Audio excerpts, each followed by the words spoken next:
जय श्री कृष्णा मित्रों। डिवोशनल मी चैनल में आपका एक बार फिर से स्वागत है। आज हम चर्चा में लाने वाले हैं अध्याय 2 को ही, जिसका सेकंड भाग यानी 2.2 आज हम चर्चा में लाएंगे। इस अध्याय के इस भाग में अर्जुन और श्री कृष्ण का ही संवाद कंटिन्यू है और इसमें जो भी बातें बताई गई हैं वो सारी सांख्य योग में शामिल की जाती हैं। तो देखते हैं अब अर्जुन से क्या कह रहे हैं हमारे भगवान श्री कृष्ण।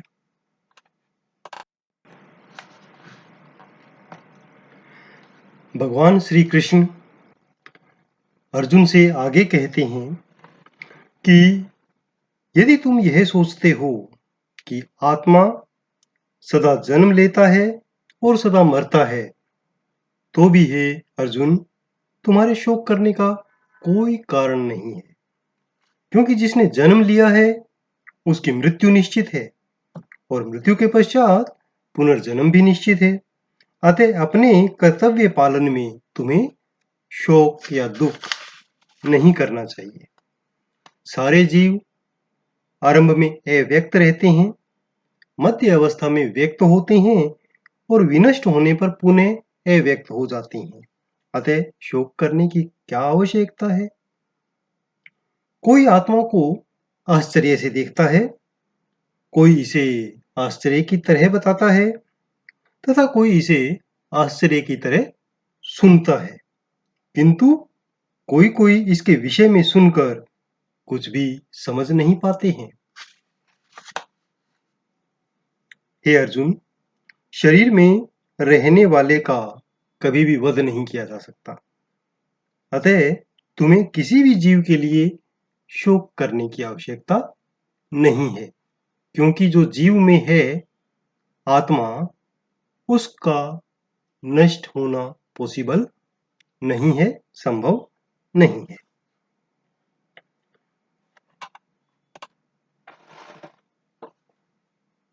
भगवान श्री कृष्ण अर्जुन से आगे कह रहे हैं कि हे पार्थ, वे क्षत्रिय सुखी हैं जिन्हें ऐसे युद्ध के अवसर अपने आप प्राप्त हो जाते हैं, जिससे उनके लिए स्वर्ग के द्वार खुल जाते हैं।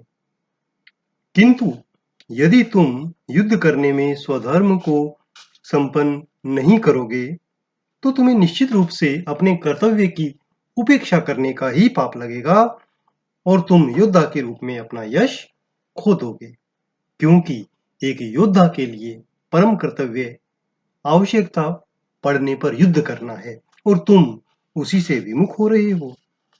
लोग सदैव तुम्हारे अपयश का वर्णन करेंगे और सम्मानित व्यक्ति के लिए अपयश तो मृत्यु के समान है। जिन जिन महान योद्धाओं ने तुम्हारे नाम और यश को सम्मान दिया है, वे सोचेंगे कि तुमने डर के मारे युद्ध भूमि छोड़ दी है और इस तरह वे तुम्हें बहुत ही तुच्छ जीव मानेंगे। तुम्हारे शत्रु अनेक कटु शब्दों से तुम्हारा वर्णन करेंगे और तुम्हारी सामर्थ्य का उपहास करेंगे। तुम्हारे लिए इससे दुखदाई और क्या होगा? हे कुंती पुत्र, यदि तुम युद्ध में मारे जाओगे तो स्वर्ग को प्राप्त करोगे। यदि तुम जीत जाओगे तो पृथ्वी के साम्राज्य का भोग करोगे। अतः दृढ़ संकल्प करके उठो और युद्ध करो। तुम सुख तथा दुख, हानि या लाभ, विजय और पराजय, इनमें से किसी का भी सोच विचार किए बिना युद्ध करो, क्योंकि वही योद्धा का परम कर्तव्य है। इससे तुम्हें कोई भी पाप नहीं लगेगा। यहाँ एक स्पेशल विशेष योग द्वारा इस ज्ञान का वर्णन किया है, जिसे सांख्य योग कहा जाएगा। अब निष्काम भाव से मैं कर्म योग भी बता रहा हूं, उसे ध्यान से सुनो। हे प्रतापुत्र, यदि तुम ऐसे ज्ञान से कर्म करोगे तो तुम कर्मों के बंधन से मुक्त हो सकते हो।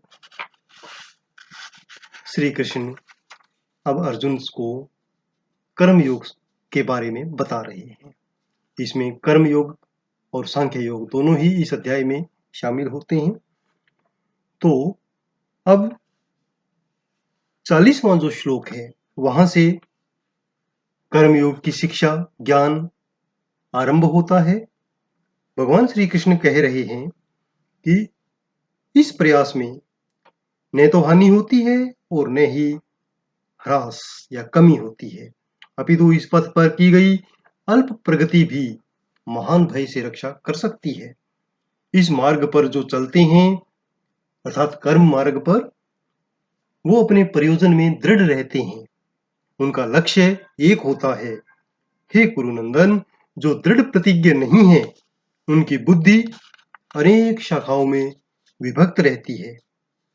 अल्पज्ञानी मनुष्य वेदों के उन अलंकारिक शब्दों के प्रति अत्यधिक आसक्त रहते हैं जो स्वर्ग की प्राप्ति, अच्छे जन्म, शक्ति इत्यादि के लिए विविध सकाम कर्म करने की स्तुति करते हैं। इंद्रिय तृप्ति तथा ऐश्वर्यमय जीवन की अभिलाषा के कारण वे कहते हैं कि इससे बढ़कर कुछ नहीं है। जो लोग इंद्रिय भोग, भौतिक ऐश्वर्य के प्रति अत्यधिक आसक्त रहते हैं वे मोहग्रस्त हो जाते हैं। उनके मन में भगवान के प्रति भक्ति का दृढ़ निश्चय नहीं होता। वेदों में मुख्यतया प्रकृति के तीनों गुणों का वर्णन हुआ है। हे अर्जुन, इन तीनों ही गुणों से ऊपर उठो, समस्त द्वैतों और लाभ तथा सुरक्षा की सारी चिंताओं से मुक्त होकर आत्मपरायण बनो। एक छोटे से कूप का जो सारा कार्य है एक विशाल जलाशय से तुरंत पूरा हो जाता है। इसी प्रकार वेदों के आंतरिक तात्पर्य को जानने वाले को उनके सारे प्रयोजन सिद्ध हो जाते हैं। तुम्हें अपना कर्म करने का अधिकार है, किंतु कर्म के फलों के तुम अधिकारी नहीं हो। तुम ना तो कभी अपने आप को कर्मों के फलों का कारण मानो और न ही कर्म न करने में कभी आसक्त हो। हे अर्जुन, जय तथा पराजय की समस्त आसक्ति त्याग कर समभाव से अपना कर्म करो, ऐसी समता योग कहलाती है। हे धनंजय, भक्ति के द्वारा समस्त गृहीत कर्मों से दूर रहो और उसी भाव से भगवान की शरण ग्रहण करो।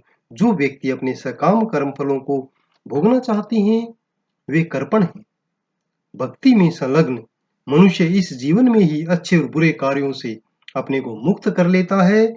अतः योग के लिए प्रयत्न करो, क्योंकि सारा कार्य कौशल यही है।